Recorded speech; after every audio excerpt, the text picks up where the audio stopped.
In one unbelievable day, Cheryl delivered a premature baby she had no idea she was carrying. Wow, we got a small one here. She survived a major heart attack, suffered 2 strokes, and was in multi-organ failure. We're doing everything we can, Artie, but her vitals are all but gone. The doctor was preparing us for what he perceived to be the end. I'm not sure there's much more we can do. I'm sorry. That wasn't the report that we wanted to hear. As soon as we can let you see her, we will. Give me some hope here. So I took my 3 children in to see their mother. There were machines and tubes everywhere. I just knew that I was scared. Her eyes was just, looking up in her head.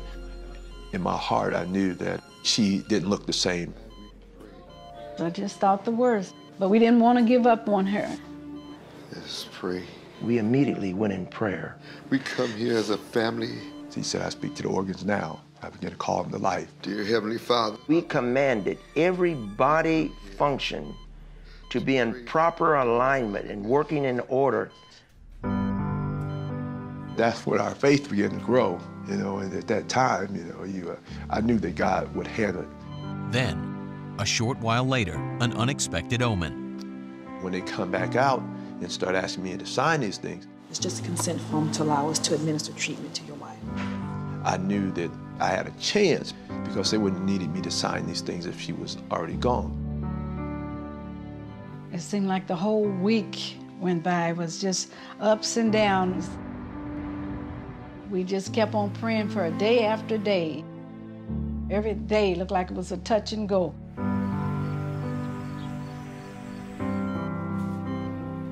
This one doctor kept on holding on from don't stop, no, don't stop, and kept working with her and kept working with her. I knew that I wasn't here with my family, and I knew that I was in another place. What I seen there to my left of me was a bright, bright light. And in front of me was scenes of my life, and I just heard this voice say, I can take you from that. And I said, oh, Lord, please. I love my husband, and I love my children. I love my husband, and I love my children. And it seemed like the more I would say it, the more I felt that I was coming back to myself, and the more this light was getting dimmer. And having the opportunity to choose to come back to be with my children and my husband is just overwhelming, She did not stop. She didn't give up. Slowly, Cheryl began to show signs of recovery. I noticed that she could hear and she could comprehend. You're looking real good. I would come in and out, and I would just feel, their presence. All I remember was I had never seen my dad cry. It was him just breaking down and crying. And that's when he said, guys, your mom's gonna be all right. She's gonna be okay. But Cheryl's life wasn't the only one on the line. While all this was going on with Cheryl, we were being kept abreast by the doctors of the baby's serious condition. Because of no prenatal care, because of his size and weight at that time, I knew that he was in a critical condition as well. The 2-pound, 8-ounce newborn was being kept alive in a neonatal incubator. We just didn't know what to expect.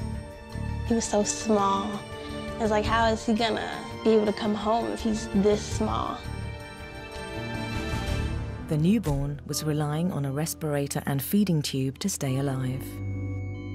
The baby was very fragile. He was very small. I was going back from one wing of the hospital, from the intensive care unit to the NIC unit where the baby was. And the baby was slowly getting better. Over the following 2 weeks, the tiny infant gained weight and began to breathe on his own. And his mother's condition was also improving. Gradually, Cheryl regained consciousness. But to everyone's surprise, she had no recollection of having a baby. I don't know how much you remember. I said, you know that we have a baby. A baby? And she said, Artie, stop playing. I'm not playing. I would think in my mind, they were trying to tell me I had a baby to make me feel better. You had a baby boy. And they would say, you have a baby boy, you have a baby boy. And I was like, they got to be kidding. They brought the baby to Cheryl's hospital room. There it is. I kept trying to focus my eyes on it as clear as I could to visualize what in the world is that? As soon as she laid eyes on the child, and, you know, she began to cry. It's a baby boy. It's our baby boy.